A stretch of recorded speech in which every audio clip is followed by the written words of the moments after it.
and so that's what's put on here. Pretty much everything. They're growing internationally by the 50s, so they have factories. Initially, they had one in Canada, then England, then Wales after the war, and then finally, by the 50s, they have Australia, Finland, Switzerland, Mexico, Panama, and then this iron came off the line in Brazil.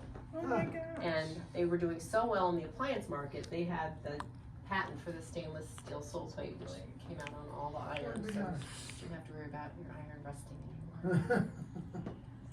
Oh my gosh. All right, Brian, you want to turn that on? Yeah, turn it on. This is one thing I like about it. Just push it all over the place.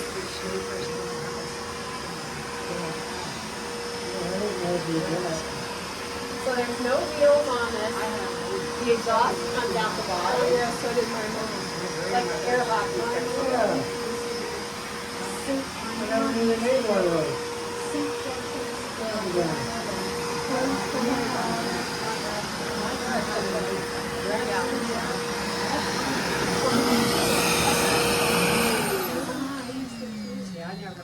I used that. I used to bring a washer.